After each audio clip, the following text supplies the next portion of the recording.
Hello అందరికీ, నేను Durga. Welcome back to my channel. ఈరోజు మన ఛానల్లో నేను మీతో షేర్ చేసుకున్న రెసిపీ వచ్చేసి ఆమ్కా పన్నా.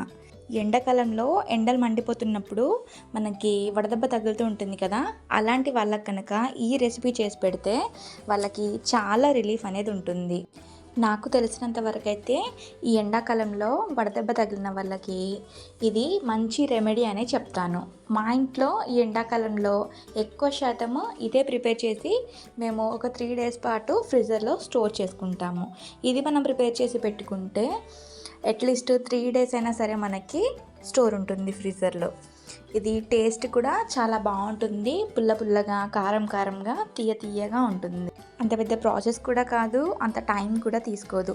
చాలా సింపుల్గా, చాలా ఈజీగా అన్నీ ఇంట్లో ఉన్న ఇంగ్రీడియంట్స్తోనే ఒక 2 మామిడికాయలు ఉంటే చాలు సింపుల్గా చేయొచ్చు. మరి లేట్ ఎందుకు, ఎలా చేయాలో చూద్దాం రండి.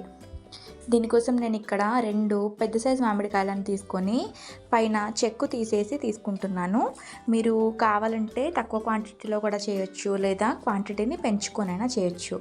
ఇలా మనం కట్ చేసుకున్న మామిడికాయ ముక్కల్ని క్లీన్గా వాష్ చేసి కుక్కర్లో వేసుకోవాలి. నెక్స్ట్ 1 ఇంచ్ వరకు అల్లం ముక్కల్ని ఇలా కట్ చేసుకొని వేసుకోవాలి. నెక్స్ట్ ఒక 1/2 టీ స్పూన్ వరకు సాల్ట్ని యాడ్ చేసుకోవాలి. అండ్ 1/2 టీ స్పూన్ వరకు కారం, ఇది ఆప్షనల్ మాత్రమే.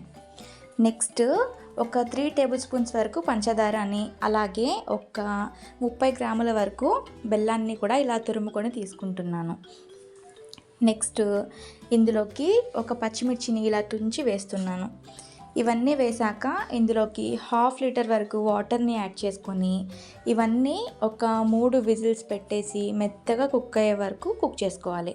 నెక్స్ట్ ఆంపన్న మసాలా ప్రిపేర్ చేయడం కోసం స్టవ్ ఆన్ చేసి ప్యాన్ని పెట్టి ఇందులోకి 20 మిరియాల గింజలను, అలాగే 1 టీ స్పూన్ వరకు జీలకర్రను, అలాగే 1 ఇలాచీని వేసి వీటిని సన్నటి సెగ పైన జీలకర్ర చిటపటలాడే వరకు డ్రై రోస్ట్ చేసుకోవాలి. మీరు కావాలంటే ఇక్కడే 1 టేబుల్ స్పూన్ వరకు సోంపుని కూడా యాడ్ చేసుకోవచ్చు. బట్ నేను ఇక్కడ సోంపు పౌడర్ని యూజ్ చేస్తాను, అందుకే ఇక్కడ సోంపుని వేయలేదు. ఇలా వీటిని చక్కగా రోస్ట్ చేసుకున్నాక స్టవ్ ఆఫ్ చేసేసి ఇది కొంచెం బరకగా ఉండేలాగా చక్కగా పౌడర్ లాగా చేసి పెట్టుకోవాలి. నెక్స్ట్ ఒక 3 విజిల్స్ తర్వాత మనకి తీసుకున్న మామిడికాయ, అల్లం అన్నీ కూడా ఈ విధంగా కుక్ అవుతాయి. ఇది కంప్లీట్గా చల్లారాక ఒక మిక్సర్ జార్లోకి తీసుకోవాలి. ఇది మాత్రం కొంచెం కూల్గా ఉన్నప్పుడే మనము మిక్సర్ జార్లోకి వేసి గ్రైండ్ చేసుకోవాలి. ఇలా అంతా జార్లోకి తీసుకున్నాక మూత పెట్టేసి వీడియో క్లిప్లో చూపిస్తున్నాను కదా, ఈ విధంగా గ్రైండ్ చేసుకొని ఒక స్ట్రైనర్ సహాయంతో ఇలా స్ట్రెయిన్ చేసుకోవాలి. అప్పుడు మనకి కొంచెం అందులో ఇలా పిక్కలు కానీ అలా ఏమైనా నలకలు కానీ ఉంటే ఇలా ఫిల్టర్ అయిపోతాయి. ఈ విధంగా మీరు కలెక్ట్ చేసుకున్న మామిడికాయ గుజ్జును మొత్తం ఈ విధంగానే స్ట్రెయిన్ చేసుకోండి. నెక్స్ట్ ఇందులోకి కన్సిస్టెన్సీకి సరిపడా కూల్ వాటర్ని యాడ్ చేస్తున్నాను. ఇది మనకి బయట దొరికే మ్యాంగో జ్యూసెస్ ఉంటాయి కదా, ఆ విధంగా చిక్కటి కన్సిస్టెన్సీ వచ్చేలాగా వాటర్ని యాడ్ చేసుకోవాలి. నెక్స్ట్ ఇందాక మనము ప్రిపేర్ చేసుకుని పెట్టుకున్న ఆంపన్న మసాలా ఉంది కదా, దాన్ని ఈ విధంగా నేను కొంచెం కోర్స్గా గ్రైండ్ చేసుకున్నాను. నేను ఇది ఈ రోట్లోనే గ్రైండ్ చేశాను. ఇందులోంచి ఇదంతా వేయద్దండి, జస్ట్ ఒక 1/2 టీ స్పూన్ వరకు మాత్రమే వేయాలి. ఇది మాత్రం కొంచెం ఎక్కువైనా గొంతు మండిపోతుంది, సో ఇది గుర్తుంచుకోండి. నెక్స్ట్ ఇందులోకి 1 టీ స్పూన్ వరకు సోంపు పొడిని కూడా యాడ్ చేస్తున్నాను.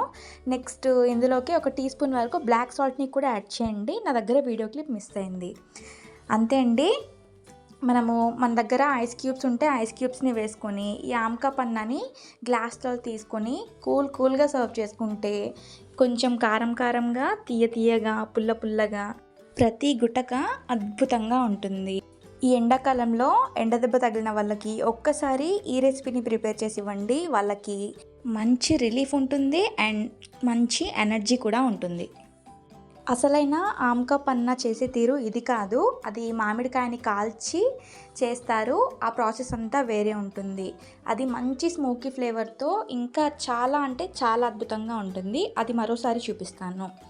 మరి ఈ రెసిపీ మీకు కనుక నచ్చినట్లయితే మీరు కూడా ఒకసారి ఇంట్లో ట్రై చేసి మీకు ఎలా కుదిరిందో నాకు కామెంట్ చేయండి. అలాగే ఈ వీడియో కనుక మీకు నచ్చినట్లయితే లైక్ చేయండి, షేర్ చేయండి. ఇలాంటి మరిన్ని వీడియోస్ కోసం మన ఛానల్ని సబ్స్క్రైబ్ చేసుకోండి. Thank you for watching.